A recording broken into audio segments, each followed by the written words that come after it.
heaven? No. It's Iowa.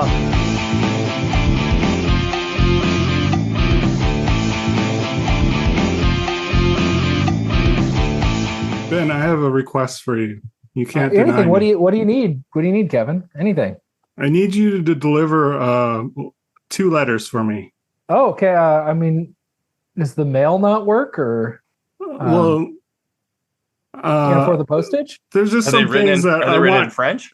There's a lot of French, a lot of reading. You're gonna get sick of reading, actually. But I need you to deliver 2 letters. One to your mom. Okay. I guess I know where she is. Sure. Okay, good. And one to my girlfriend. How am I going to find who your girlfriend is? I don't know anything about your girlfriend. Yeah, we have to figure it out. Can I use the help of a notary by chance? Am I allowed to do that? Okay, thank you. That'll help. All right, I'll get to the Spoiler alert. They're one and the same. We're talking Incendies on the Pot of Dreams. Maman. Maman.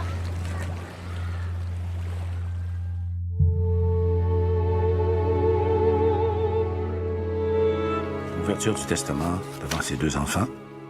Jeanne, cette enveloppe est destinée à votre père. Retrouve-le et remets-lui cette enveloppe. Simon, cette enveloppe est destinée à votre frère. Retrouve-le et remets-lui cette enveloppe. Ta mère était pas folle, Jeanne.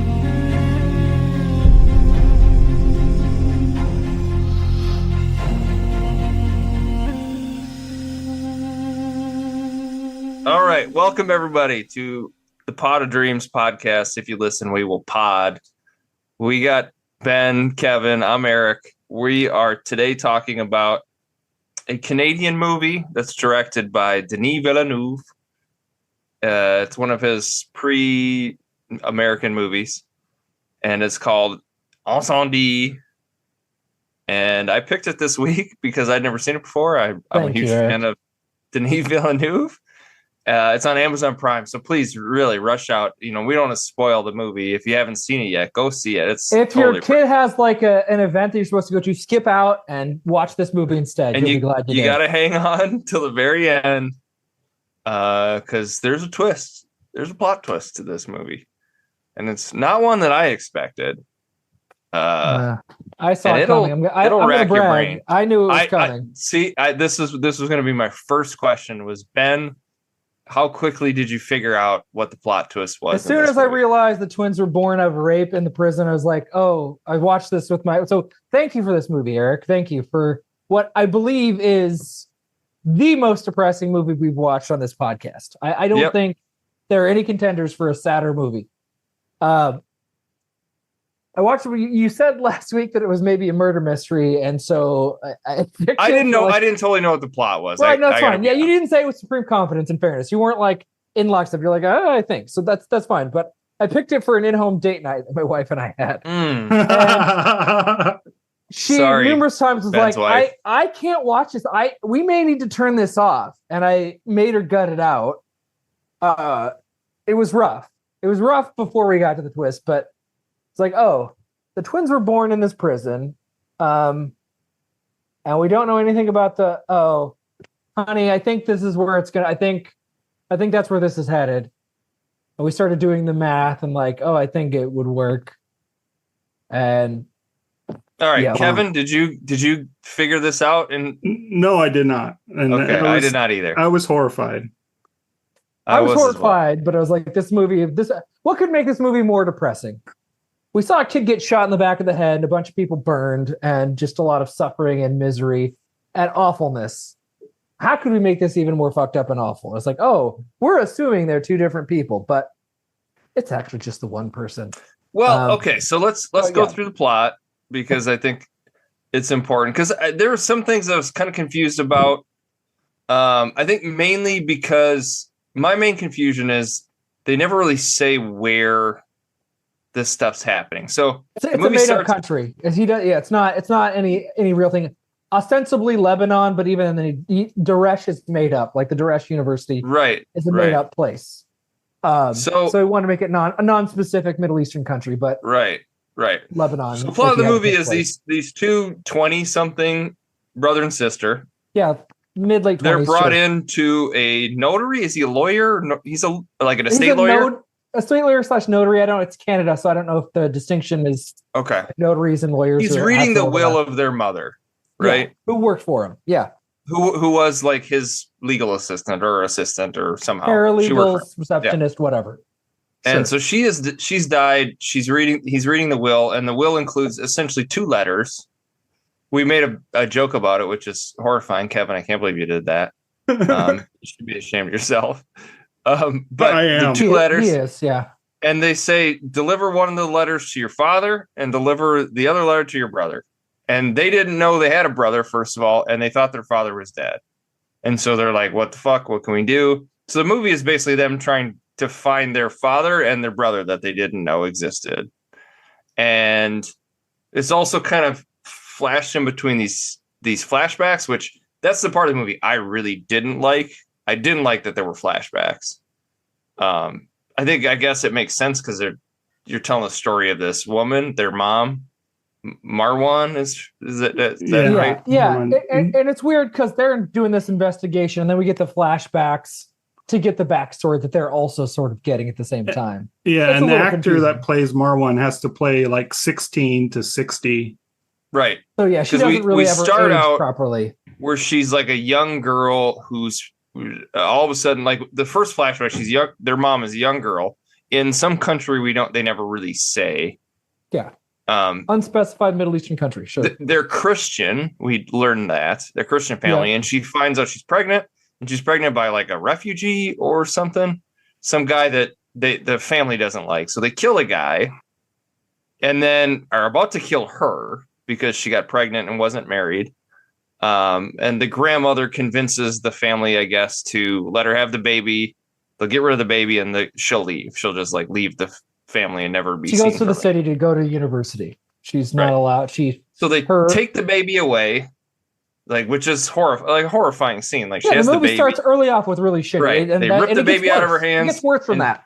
Take the baby away. They and the mom's tattoo the crying. baby Right. on the ankle. They brand it with these 3 little dots to like identify who this baby is, and then take the baby. You said like an orphanage or whatever. They just get rid of it, and then she gets sent away. And that, it's pretty awful. And then you kind of see there's like a civil war in the country, or the country's kind of falling apart. Honestly, I thought for the whole movie, I thought it was like, is this Iran or Iraq? I just was so confused on where we were, because the twins are in Canada, right? I don't know if I mentioned that. They're supposed to be in Canada. Yeah, it the starts lawyer in Canada. guys, right? And the family's in Canada where the will's being read. And so then the girl, the daughter, the twin daughter, she's the one trying to basically do all the work to figure out to deliver the letter. So she actually goes to whatever country it is to try to find these people, find her father who she thought was dead, and her brother who she didn't know existed. And then you learn that. So then there was like a cut to where the mom then was a little older, and she's like a teacher or a tutor or something. Yeah, she's this is a part. Okay, that was she's the part tutoring like a language to the kid because the teaching her was French. Like, yeah, probably. Well, I mean, aren't we skipping over her time as a journalist / like in university and the Civil War breaking out? Yeah, I guess. Yes, I did skip that. Because there's a big chunk of awfulness that happens in there. Because it clearly wants to avoid the specifics of the politics. But doesn't she try to come back home? Then there's like a border. Eventually, it's set up. Yeah, as best the specifics aren't going to matter. But when you talk about the refugees in Lebanon, there were a bunch of Palestinian refugees in the 40s and the 60s that were Muslim, and they came to the country. And it used to be a Christian majority country, but there were pockets where it was majority Muslim and different sections. And so is the guy that got her pregnant supposed to be Muslim, and they're a Christian family? Yes, he's a so Muslim that's a part of it. Yes, okay. That's the shame. Okay. Yes. And it also probably impacted her ability to be married off and stuff. I'm sure all sorts of weird, like, cultural stuff is there. But it sounds like the Muslims, I think, took control of the South, and that's where the Civil War broke out, because we had Christians who were in power versus Muslims in the South, and they had enough to rise up and start with this violence. Because I think that was the part of it that, like, so this movie, I think, became fairly well liked when it was released, and Denis Villeneuve sort of got on the map in terms of, like, who is this director guy? Let's give him a lot of money and make American movies, because this movie has, like, this crazy story, but also this sort of historical stuff too is kind of wrapped in there. Well, that's my frustration, is it doesn't actually really flush out the political stuff. All that stuff I figured out after the fact, right, outside the movie. It's not clear in the movie. Yeah. And it doesn't want to be, because that's not really the focus. I mean, the violence is religious based. There's Muslims killing Christians and vice versa. I mean, that's what it is. Are you eating, Ben? I mean, it's awful. No, I'm just chewing a little gum. Sorry. Oh, okay. I'll stop. I just realized it's probably not good to do that. No, Sorry. Have your dinner. It's fine. We're only talking. No, thank you. Sorry, I was not even considering how annoying that would sound on a podcast. So my apologies. Anyway, yeah, it's a bunch of religious violence, but the movie doesn't flesh out anything, and that was weird to me. I mean, this is a hard movie to grapple with anyway, because it's such a bummer. It's definitely not a movie I think Eric would ever want to watch.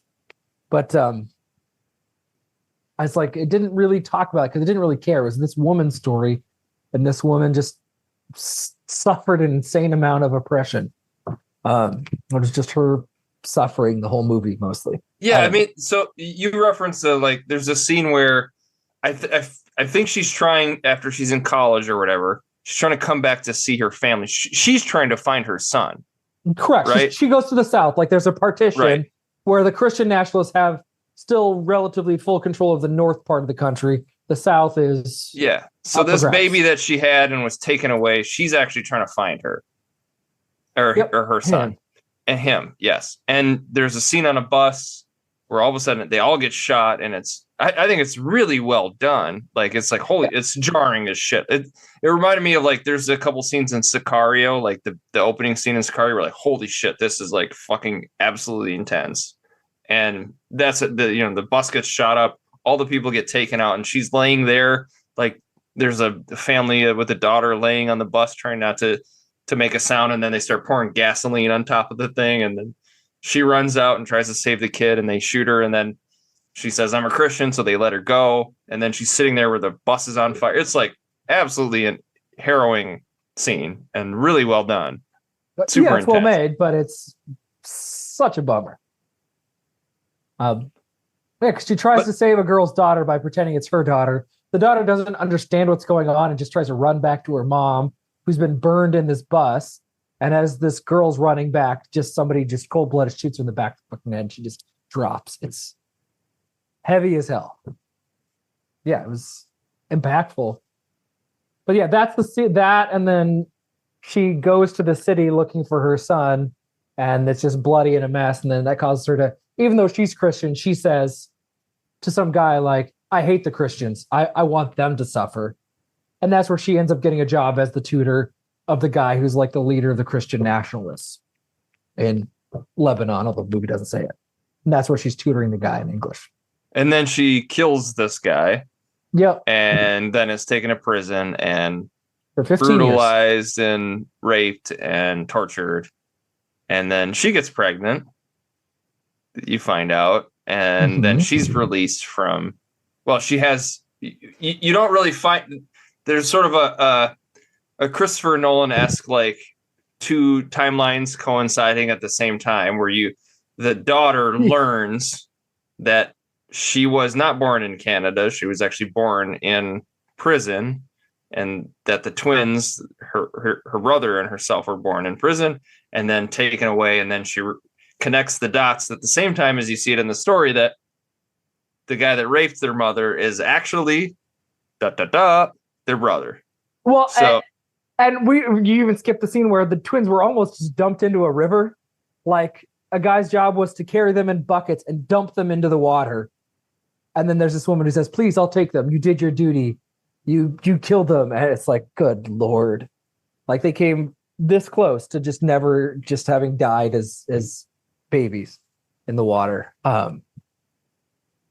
brutal. But yes, But yeah, the big plot twist is that the letters were actually intended to be sent to the same person because their half brother is actually their father, right? Is that right? Yeah, that's correct. And the mom found this out because they were swimming in a swimming pool in Canada, and apparently her son, his feet. Yeah, saw the tattoo, the 3 dots on his feet. Yeah, and then recognized him from her torture 15 years. Yeah, so she kind of, the way it's made and sort of edited is the mom finds out that, and then the daughter finds out, and then there's a scene where she tells her brother, or they both find out together, and she's horrified, and it sort of all happens at the same time. And the mom goes catatonic when she finds out, like she has a stroke and essentially dies right after that, is what you're led to believe. Yeah, it literally kills her. Which is just a like romp of a story. Like, boy, on a Sunday afternoon, don't you want to just have that kind of wash over you? No, it's very intense, very hardcore. I don't know, Kevin, how'd you feel about this movie? It was depressing as shit, and it was hard to watch at times. And it just laughing because it's true. And it just got more and more grim. And I didn't see the twist coming. Because they don't really say how much time passes, and you don't really know the age of people. So I guess 15 years is enough for your son to grow up and rape you. Yeah. Well, it's the aging made it harder to track, and maybe that was part of why they didn't want to do any like different actors or de-aging or anything like that. But I mean, in the very beginning of the movie, we get the scene where like a bunch of boys are having their heads shaved off, because they're being to the Radiohead song, the "You and What Army." Yes, I love the song, but too much. We did it. We did it twice. We did it twice for really long. They paid for it. They get to. It doesn't mean it was a There's good another. choice. Isn't there a second Radiohead song in it? Well, they do "You and Whose Army" at least twice. But isn't there another one from Amnesiac? There's another song from Amnesiac, and I think you're right, Eric. I just couldn't remember it, I also would have probably done instrumental instead of the lyrics. The lyrics were a little bit okay. You and Whose Army, okay, kind of on the nose, but whatever, it's fine. I mean, the song's great, but it's a bit much. But that was him as a kid, so you can piece it together because that was him as a kid after he was taken from the orphanage. So then you do like he was. Oh, because there's a warlord that takes him from the orphanage and converts him into a child soldier. Okay. Yeah, and he was the sniper in that brief scene where you see him just shoot a fucking kid for no fucking reason. Oh, yes, the guy with the food. They were trying to run. That's him. He zooms in on his foot. Like, that's him too. Right. I forgot about that. He was like 8 when or whatever. I mean, 8, 9, 10. I don't know. I mean, but this requires a rewatch, I think. You're like 8 plus. You're like 8 plus 13. He'd be in his early 20s. Certainly, he'd be able to rape a lady and impregnate her. Like, yeah, but so she must have been like a teenager when she first had him, or still to be fertile. Yeah, she could have probably been pretty young. She could have been 16, 17, 18, 15. Yeah, it could have. Again, they don't. It's weird because the actor, it's the same. They don't do nearly enough other than change her hairstyle to try to make her look a certain age. Well, the other part too is the young mom looks so much to me like the daughter. So I was also a little confused. Like, wait, whose story? There's a cut between the bus scenes that was a little confusing. Like, it cut to the daughter like safely on a bus in modern day. Well, because then she's trying to find her father and her brother, because that's what her job was. So she ends up going to Lebanon or whatever country it's supposed to be. And she finds her mom's hometown, and they're like, get out of here. You don't belong here. Like, your mom was a whore. Like, and she's like, oh, fuck, what's all this about? But realizing now that like they know that she's, the product of her mom being raped, like, by her son. Makes a little more sense why they told her to get out of here and didn't want anything to do with it. I don't even know if they knew that part. They called her shame because she had sex with a refugee Muslim guy and got pregnant out of wedlock. I suppose, yeah. That's a shame. I don't think they knew necessarily that she got raped by her son. I don't think Aren't they knew the that. ones that tell her that the kid was born in the prison? That they were actually born in prison? No, that was the janitor guy, and then the nurse. So they visit a Yes, nurse. that's right. They visit a nurse who's like dying, but she delivered the babies. She was the She's nurse like, in oh my God, the jail. I saved you. And she's the one that Yeah. saved their life. Like, I saved their life. She was happy to see them. It was one of the few like bright moments in a super bleak film. Right, and that's where she turns to her brother and is like, "Oh my God, like we were born in prison. Yeah, Our dad is our brother." well, they didn't know that yet. They just knew. No, she figured it out then. I think that's what you're supposed to believe. No, she doesn't figure it out until he has He's the like, conversation. the 1 with plus the warlord. 1 equals. That's the scene Doesn't where she equal figures to. it out. She has an emotional moment, but that's where she's like, oh, we were born in this country and the product of rape is what she's reconciling with in that moment. But then the brother says, can 1 plus 1 equal 1? And then it clicks and she goes, oh, and then cries. And then they swim together and then they hug. That's the swimming too. Like the way he films them swimming is unbelievable. Like there's a lot of stuff where I could see where somebody needs to hire this guy to make a Blade Runner movie. The movie's well shot. Yeah. I don't have any problem with the camera work.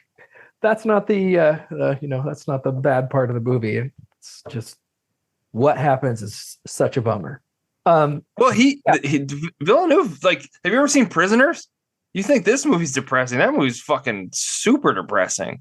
I don't know which one's worse. This one's pretty bad, but Prisoners is dark. That's a dark ass movie. So I don't know. This movie to me is probably in my one-timers list. Like I will never watch this movie again. I'm never watching this again. Like I'm done. I've never watched Prisoners again. I've only seen that movie one time. I have no interest in watching that again. Like I would need a good chunk of cash or a big incentive to watch this another time. Like I would get nothing out of it a second time. It was brutal enough once. I will never rewatch it. But I think, okay, it's well shot, but what do I get out of a movie like this? It's a fictional lady. This isn't a true story. We made up a fictional script about this awful thing happened to a woman who doesn't exist. What do I get out of this? That sectarian violence sucks? That what is the takeaway here? Like, yeah, I mean, it's I Greek think tragedy. I guess. Shakespearean drama, I suppose. Freudian. Well, it's very Freudian. Yeah. I don't know. I think it's a compelling story. Like to me, that's all it really is. And that's Villeneuve, I think, in a nutshell. Like, what do you take away from, Arrival? I think that's a cool, crazy story. Like, wow. I take a lot away from Arrival. I think Arrival is way more interesting. We're talking about how we would communicate with an alien life form that processes reality so much differently than us. I think there's lots going on there. Well, Arrival's a better movie. Yeah, no doubts. But okay, so then we agree. Okay, Arrival's better. I don't know. It's an interesting story. I was locked in. I wanted to know what was going to happen. There's cool scenes, and I mean, not cool, but like, well, that's cool. Dramatic stuff. No, not cool. That's not the right word. Eric loves dead kids. I mean, there's powerful scenes. Powerful scenes, sure. Evocative, sure. Yeah. And at the end, the son/father receives the letters and he reads them. And one letter is to the rapist, and it's a very angry letter. And the other letter is to the son, and it's a very loving, touching letter. And that would have blown my mind and how painful that was to read and to process for a torturer. Sure. That was a powerful scene. Sure. Yeah, live with that. Imagine having to live with that shit. Yeah. No thanks. Yeah, like as we were watching, like, what do you do? I don't know. Maybe you just kill yourself. Maybe you get that letter. You're like, maybe that's it for me. Just how do I get out of here? This is done. Well, at the end, he visits his mom's grave. Is that right? Yeah, he does, which I guess is hopeful. But it's like, realistically, it'd be like, you know what? I think I think my time is up. How do I want to do this? I'm done. This mortal coil. Yeah, I don't know. People suck. Is the takeaway. Human beings are awful. We are terrible. I think it's definitely like there's some religious stuff too, obviously, right? The Christians and Muslims. But he doesn't hit it enough to like, yeah, I don't want Muslims and Christians to kill each other. I think it's a pretty stupid reason for violence. I'm sad that happened at Control, and it's dehumanizing. Okay, I mean, yeah. But it's just that the politics of the situation are just such in the background that I don't know how much is actually there to chew on. It is more like a Greek tragedy. Like the stuff that's in the background is there just to fuel the tragedy of what's happening. That's really the one character. And then I guess we get the adult children who don't really have personalities. They don't have anything because they just were kind of bitter about how much their mom sucked. And then they realized why their mom sucked. And that actually their life is pretty good. Having a mom that kind of sucks is better than what their mom had to go through, I guess. It's like the son. I don't know. Would you want to find out that your brother's your dad? Maybe not. I don't know. That's maybe something you want to just maybe never know. That's what the janitor said. The janitor's like, sometimes it's better to not know. But the only reason they knew is because their mom asked them to do it, and the sister felt obligated. Yeah, it's heavy as hell. I don't know. It's like just bummed. But yeah, I don't know. Like the pieces are all there. You're like, okay, brother, father. Oh, it's the same dude. The rapist is the son. It's like so. Did the lawyer guy know that? He must have, right? If he notarized the letters, did he know it? Why didn't he just tell them, like, "Hey, I got some really fucking heavy stuff"? I have to assume he didn't, because why? Maybe would they you were go sealed. All the way, yeah. Why would you go all the way to the country and back if you knew he was just living, down the street functionally? I mean, they went to the same pool. Can't live that far away. I assumed you didn't know. I guess notaries are awesome is another takeaway. I guess because we get he finds another notary to help them navigate the situation. Who like tells them how to. There wouldn't be any issues with Lebanon if there was notaries back, a few hundred years ago. Yeah. Sure. It's a real puff piece for notaries. It was. Yeah. I mean, the notaries come out looking really good in this, I guess, if anybody does. Notaries look awesome. That was it. All hail notaries. But it's just, I don't know. I mean, it was such a bummer, like that. It's just tough. It was just grueling. It was a chore to get through. Not really because of the filmmaking. It was just a chore. I was hit particularly hard because I had optimism for this movie. Like there would be some redemption at the end. Oh, so that ending probably really bludgeoned you. Sure. Yeah, they took that. The movie took that and shot it in the head and behind the barn. Like, how do we get even more fucked up? What would be the most fucked up choice? Oh, if the rapist was the son and he didn't even know his mom, but he raped her. That would be. Oh, yeah, this makes sense. Oh, these pieces fit together. Oh, shit. That's exactly who it's going to be. The second, and then everything just kept clicking because the notary's like, well, the warlord, he's gone. He left the country. You're never going to find him, but somebody will know. And then he gets the spiel about how to go to this town, ask for tea. And we're like, oh, yeah. It's the same. Here's apparently what Roger Ebert wrote. Most people do not choose their religions, but have them forced upon themselves by birth. And the lessons of Incendies is that an accident of birth is not a reason for hatred. Well, okay. Sure. I like it. Oh, sure. I mean, it's 3.5 out of 4 stars. Is what okay, that's high praise. I mean, I liked in the end. Even Armand White liked it. Oh, that guy. Oh, wow. What did he say about it? Villeneuve folds the mother's history with the sibling search, eloquently connecting the past to the present in a way that makes politics and morality matter. Okay. I guess. I don't know. I felt like politics and morality didn't matter. That's kind of my takeaway. Mine as well. Like I thought it was cynical, miserable. The part I did kind of like, it didn't really tie it up nicely, but there was a cynicism in the letters where she's like, my first child was born out of love and his life was pure shit in hell.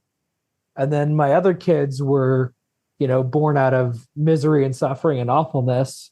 And they have a life of like love and joy. So there's a bit of like, that's the Shakespearean kind of element. There's this like, love doesn't necessarily conquer all.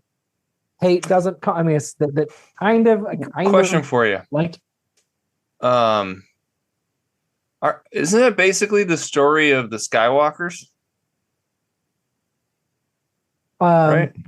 I mean, they were raped by their brother, and Darth Vader wasn't like their Amidala wasn't father.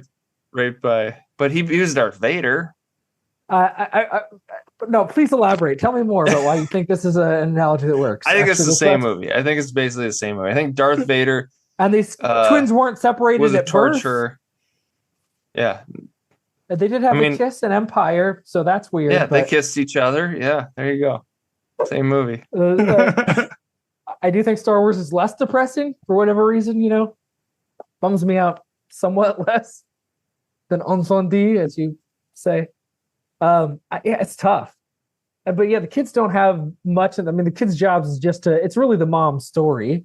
The actor is great; she does a great job. She's the star of the movie, really. Yeah. Oh, it's her story, 150%. The kids are supporting characters, really, and they don't have much of an arc. And the mom just gets redemption because she's basically the product of all this suffering. That isn't her fault. Yeah, she was born in a certain spot, fell in love with the wrong guy. Guess didn't have access to condoms. Maybe didn't know enough about that sort of thing. They were too young. Education about birth control is important. They lived in on bricks and stones, and she didn't even know how to read at that point. Yeah. Yeah. So sure. I suppose the Muslims were bad, but the Christians were too, right? Her Christian family. Everybody was terrible. They were all murdered and did awful stuff and were judgmental and terrible. And I don't know that either side comes across looking like wonderful people. Because Muslims killed Christians. This was a Lebanese civil war between in the 70s all the way through the early 90s. I said, and the refugees I think are stand-ins for Palestinian refugees again who were mostly Muslim. Tip the balance of religious power. It's heavy. It's a heavy movie. It's very intense. Like you said, I think it's definitely a once in a lifetime watch, not something you need to revisit. Nope. But I enjoyed what I saw. I'm glad I saw it.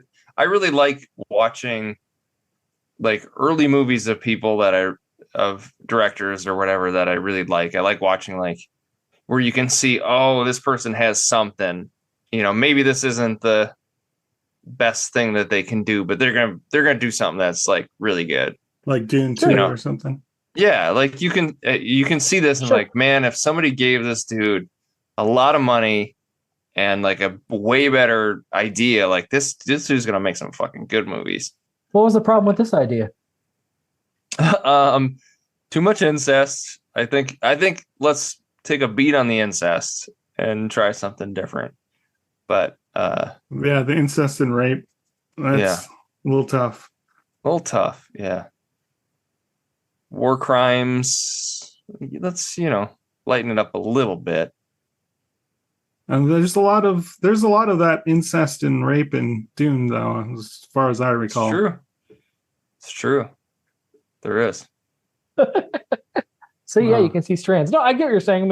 You can watch Following, and you're like, oh, there's some Nolan stuff that's coming. Even Memento is a little bit more on the same page as this.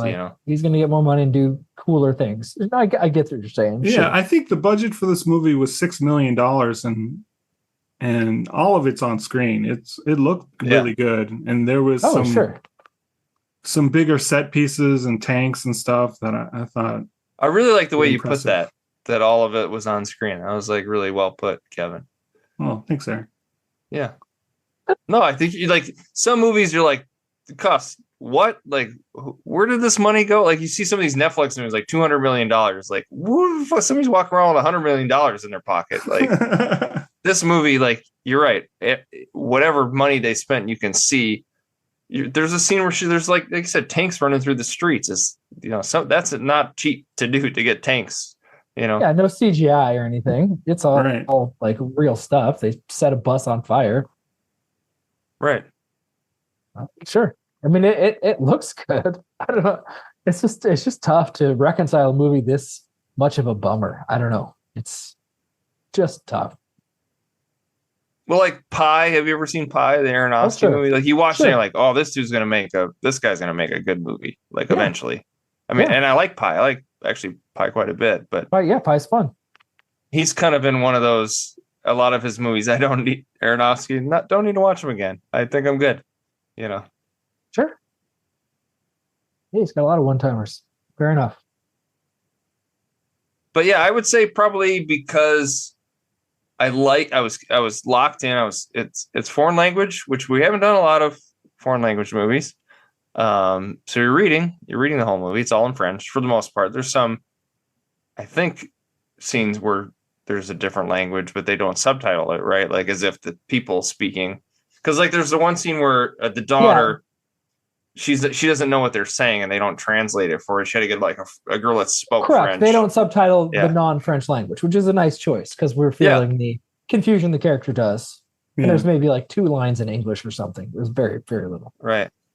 No, But it's good. I was locked in. I wanted to know what happened to the story. I was surprised by the twist. It's intense and very, very rough. So I would say probably for me 3.5 stars. I would say just because I was compelled, but don't know if I need to see it again. Yeah, this wasn't my kind of movie. It was Eric's though. Eric loves this it was shit. depressing. Historically, you're not a big Villeneuve guy, right? I know That's right. I made a joke earlier. He's like nap time for Kevin if you right. I fell asleep during most of his movies. I think the only ones I didn't fall asleep to were Dune and Dune 2. And I liked Arrival, though I think I did fall asleep in that one as well. So he does kind of have this sleepy quality to me. I guess his films are, and he wanted to make this a silent film at first. So his movies just kind of have a quiet tone to them, even though they're really intense. Yeah. So with the story was well conceived. I mean, all the pieces fit together. Oh, well conceived, was it, Kevin? Oh Well man, conceived. that's terrible. Sorry about that. Too So yeah, so it's a 3-star movie for me. It's well done, but not for me. Yeah, this is tough to reconcile because it's absolutely nothing to do with the filmmaking itself, which is, I agree, is excellent. I mean, in terms of shot selection and editing, it looks great. It's quality to look at. The central performance is really good. She has to do an awful lot, and she does it. Nobody else has to do nearly as much as she does. But it's such a goddamn bummer. It's so depressing that all I know is I'm being depressed. And like once I saw where the game was going, then it was like, okay, now I'm really just enduring this because I know where this is going to lead. I know exactly where this is headed. This is the only way to up the this is fucked up factor. After you get kids shot in the head, babies taken away, dudes shot in the head, burning buses, mother separated from daughters. How can we escalate the awfulness even more? Oh, this is I think what they're gonna do. This is the choice the movie's gonna make. It's such a bummer. So I give 2.5 stars, but it's just because it's not the filmmaking itself. There's nothing horrifically wrong with the filmmaking. It's just heavy as hell. Wasn't the twist in Chinatown that I thought about that. Yes. she was her sister and mother, right? What was the twist? Father and brother, I think. I can't remember what it is at the end. So She gets same slapped. as this, right? She gets slapped. Sister, mother, something like that at the end. Yeah. Faye Dunaway gets like several times. Yeah, Faye Dunaway gets Her dad like had a child with her and her mom, right? Something like that. It was like her dad raped her and then she raised her kid. Right. So her daughter was her sister and she was also Right, her that's daughter's right, that's mother right, is yeah. what it is. Well, that I didn't see that twist coming when I watched that movie, but that movie is noirish and it's less of a bummer for less long than this movie. And that's all about the corruption of LA and a bunch of other messed up stuff. But this is so it's 2.5. I don't know. I don't know what to say. It's like I don't know who I would really recommend this movie to. Like, wife and I both struggled to watch this. It was really, really tough. It was really I can a just tough. picture next time you're like, honey, let's watch a movie, and she's gonna be like, did Eric recommend this one? And you're like, no, this is a Kevin. This is a surefire Kevin pick. Well, Twister. Okay, great. I had to do some palate cleansing. I mean, I watched Deadpool and Wolverine. I also watched the Dungeons and Dragons movie on Amazon. I just needed like a silly purge to like just cleanse my brain. Like, you give me some innocuous, silly, fun stuff, and it's like that was badly needed. It's tough. It's good, but it's like this. If you're in the market for all the Villeneuve movies, okay, watch it. But if you're a completist, yes, sure, completionist. Otherwise, I just don't know who this is for. I don't know. I don't know what. I don't know. The suffering is so grotesque and overt that it's like that becomes the central part of the movie, is just the horrific suffering, and it's like, okay. I will This say, sucks. I really Situation like sucks. watching well-made foreign movies, because like it's just cool to think that Hollywood isn't the only place putting money and effort Sure. and hiring smart, good people to make a movie. Like, I think that's kind of a cool thing. sometimes even Canadians do it. Right. Even up in Canada, they're up there Canadian. making flicks, trying their best. I don't even know what they're doing up there. Yeah. What are they doing up there? What are they doing up there? They're speaking French, apparently, a lot of it. A lot of French. Back. Yeah, but I mean, it is literally the saddest movie we've watched on this podcast. I can't think of a sadder movie that we've watched for this podcast. I can't think of one. Hey, man, sometimes life is sad, Ben. That's true. Sometimes true. life is rough. That's true. That's true. It's not always Wolverine and Deadpool stabbing each other for 2 hours. Like, oh boy, let's watch that over and over again. I will. I'm gonna watch it every few weeks, every year. It's like you and Twister, man. You're gonna watch it every year. Gotta watch Twister. Yeah, it's I mean, it's fine. I want to emphasize again, the filmmaking's really good. It's not a deficiency in the filmmaking. It's just a bummer. It's just too rough. It's a bummer. No doubt. But yeah, okay. That's it. Kevin, you have something more lighthearted, more fun for us? I'm Line for picking, next huh?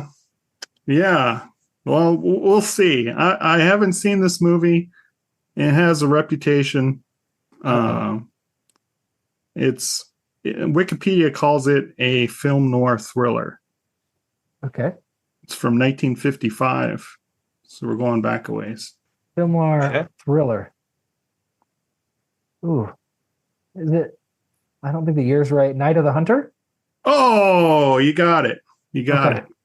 Perfect. Love this movie. Sorry. Night of the Just- Hunter. Yeah, it is directed by Charles Lawton, the only movie he directed. It was a critical and commercial failure when it first came out. Stars Robert Mitchum and Shelley Winters. And it's about a serial killer who poses as a preacher and pursues two children in an attempt to get his hands on some money stolen by the late father. Oh, real lighthearted. Real lighthearted. I mean, compared to Incendies, yes, it is. I mean, it's not a slapstick comedy, but it's It's less depressing. Is this the movie where he has the things on his knuckles, like love and hate on his knuckles? Yes. Yeah. Ah, okay. I've never seen that, but I've seen the picture where he's got his hands, right? And it says love and hate. Okay. It's part of his preaching. Awesome. Okay. Is it streaming anywhere in particular? Amazon Prime. Oh, heck yeah. I think on Tubi as well. All right. So if you want to watch it with commercials, you've got a choice. I'll probably go sans commercials, but maybe I'll change my mind. Cool. Night of the Hunter. Night of the Hunter. Yeah, good guess, Ben. So you've seen it a long time ago. It's been, probably we'll call it more than a decade, 10 to 15 years. It was the one of Roger Ebert's great movies, which is why I watched it. I went through and saw all of Roger Ebert's great movies once upon a time.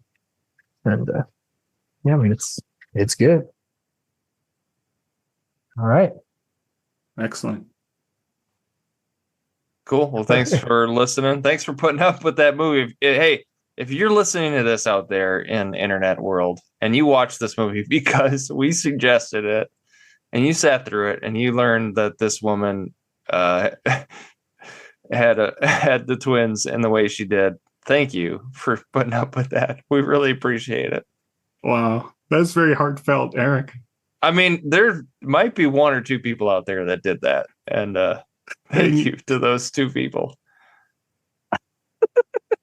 You just hope you're okay. You didn't, like me, have to go to bed right away. Yeah. And then be tortured. Call somebody. If you need to talk to somebody, reach out. Call us. Well, we can start on Sunday support group. We'll put our phone numbers in the post. Call us directly. Find us at the pool. Oh, jeez. Oh, man. Okay, thanks for listening.